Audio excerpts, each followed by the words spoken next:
One of the most famous and simplest economic theories is Terry Pratchett's boots theory. The idea is that people that spend more money actually end up spending less money in the long run. He related it to a pair of boots where you can buy a $100 pair of boots that'll last you for 10 years, or you can buy cheaper pairs of boots that keep leaking. You'll spend more money over the long term and continually have wet feet.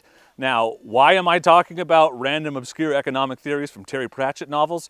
Because the same applies to motorcycle camping gear, also known in layman's terms as the good old buy once, cry once. Let's talk about a kit of what I think is the best value motorcycle camping gear for someone looking to get started or upgrade their game from maybe the entry-level leaky, crappy tent that they're starting out with.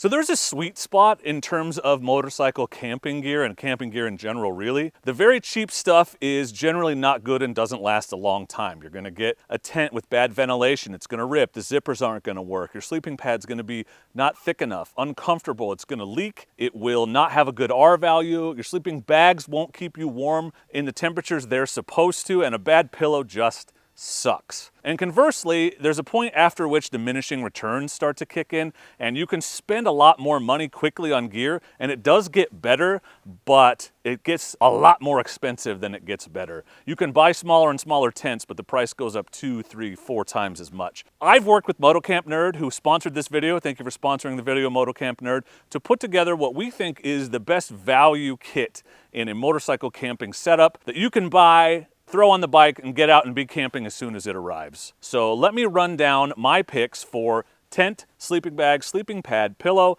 and a cooking kit that will be great to get you started and last you a long time that we feel like fall into this sweet spot. This is not top of the line Lamborghini gear, but it's also not a 20-year-old busted ass minivan. If anything, this is the nice late model Honda Civic of motorcycle camping gear. Reliable, comfortable, but maybe not the flashiest or most luxurious. First up, sleeping pad. This is the Big Agnes Divide insulated sleeping pad. It is probably my favorite value sleeping pad. As a side and stomach sleeper, a thick pad like this is important to me.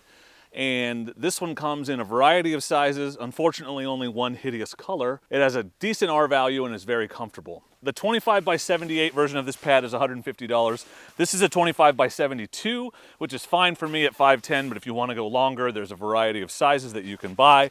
This has an R value of 4, which is great for, they say, 3-season use, and it kind of depends on where you live. Here, where it rarely gets below freezing, we'll get to 32 or 0 Celsius occasionally, but that's about as low as it goes. I can use this pad pretty much all year long. It comes with an inflation sack, but I like to use a pump to inflate it personally. The pad is 3.25 inches thick, and the outer baffles are an extra half-inch tall to keep you comfortably cradled in the middle to keep you from rolling off the pad in the night. It has vertical air chambers, as you can see, and this is a thicker and more comfortable and quieter pad than the earlier version. It still makes noise when you move around, but not like so crazy that it's gonna wake up your campmates from across camp, in my experience. And it packs down to 5.5 inches by 9 inches, so reasonably small for your motorcycle camping adventures, easy to get it into your luggage and have room for it. So this is my favorite kind of mid-grade value pad. This is the Big Agnes Echo Park 20. I love this bag because it is very similar to my favorite bag ever, the Diamond Park series, but half the price.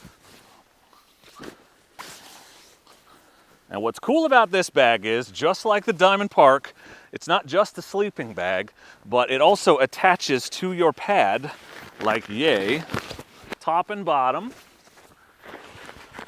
Fits a lot of different size pads. I've even gotten 2 pads under this before for maximum ultra comfort.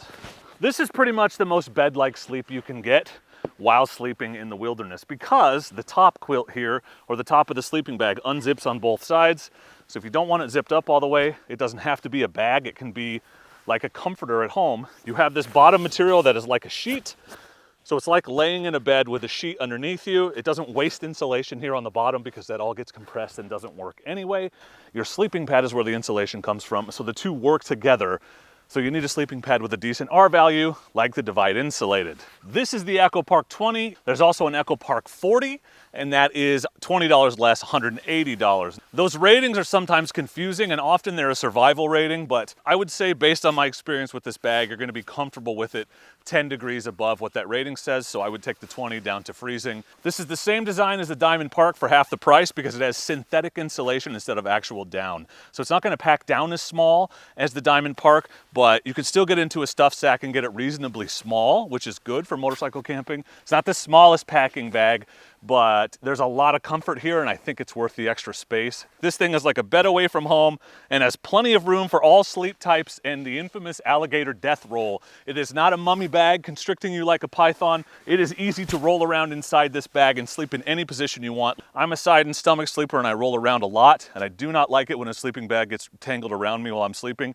This doesn't do that because it's attached to the pad, so you can't roll off the pad and you can't roll up the bag and get it all tight and weird. Couple disadvantages to this setup. One, there's a lot more room inside, and so you will get some cold spots that you don't get with a mummy bag where it's basically right up against your body. Some people just shove like their clothes down inside to fill in those cold spots, and it has the advantage of then your clothes are warm in the morning. And the other disadvantage to this bag is, like I said, it doesn't pack as small as a down bag, but this thing is comfortable and, as very nice camping sleeping bags go, relatively inexpensive. Of course, it's very difficult to be comfortable and get a good night's sleep without a good pillow, in my opinion, and I have yet to find one better or more comfortable than the Nemo Phillow. This is the luxury version, and the thing I love about this Nemo is that it's kind of a hybrid pillow. So you inflate it, you blow it up, but it has a layer of foam on top, which makes it feel like an actual pillow. This is the Phillow Luxury, which is $60, but you can also buy the regular Phillow, which is a little shorter, packs a little smaller, but that one's $45. Because of the foam layer, it does pack a little bigger than a air bladder pillow, which you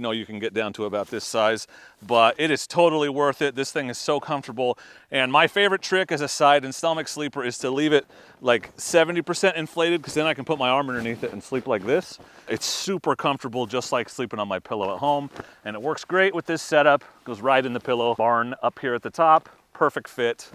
Gotta love it. Highly recommended. This is the Alps Mountaineering Helix 2-person tent.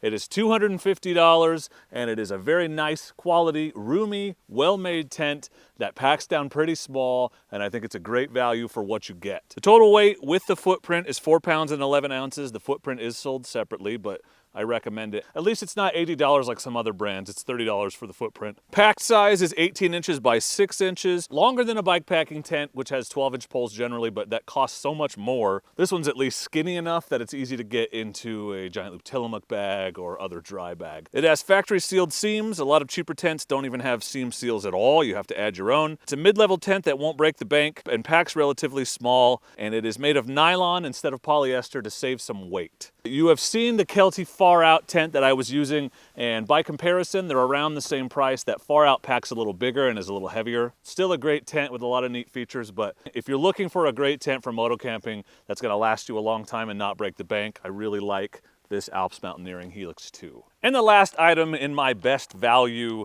moto camping kit for beginners or those looking to upgrade their game should be no stranger to you if you've spent any time watching this channel.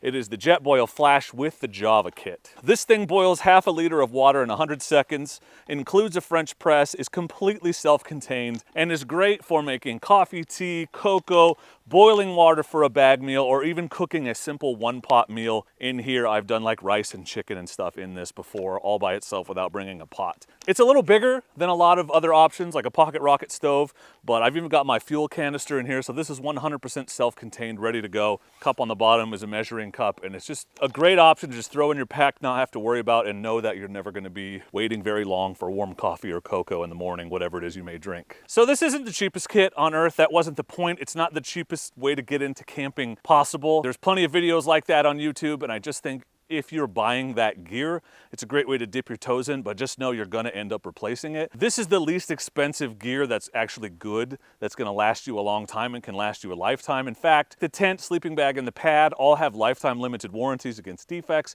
so it's good quality stuff that's gonna last you, and if it doesn't, the manufacturers will help you get a new one. You can buy gear cheaper, but all of it has weaknesses in my experience. Cheaper tents leak or rip, the zippers wear out, they have bad ventilation, so you're dealing with condensation, basically raining inside your tent. Cheaper pads don't have an R value or aren't as strong and sturdy, won't stand up to pokies in the rough ground and all the kinds of things you're going to be camping on. Cheaper bags are less comfortable, don't give you the room to move around, and they just don't keep you warm when it's cold. Cheaper pillows suck, in my experience. They're barely better than a rolled up jacket, in which case maybe it's better to have no pillow at all. I love that Phillow, fantastic pillow. And nothing heats water faster than a Jetboil, and I just find it super convenient. And so while you can get by with a pocket rocket stove for a while, which I did, if you know you're going to be spending a lot of time cooking and making coffee and stuff in the woods, it's hard to beat that Jetboil press. So I'm going to put a link to each piece of this kit in the description below, as well as a link to the full kit if you want to buy everything at once over on Motocamp Nerd's site. Don't forget that you can save 10% off your first order at motocampnerd.com using my promo code Dork in the road.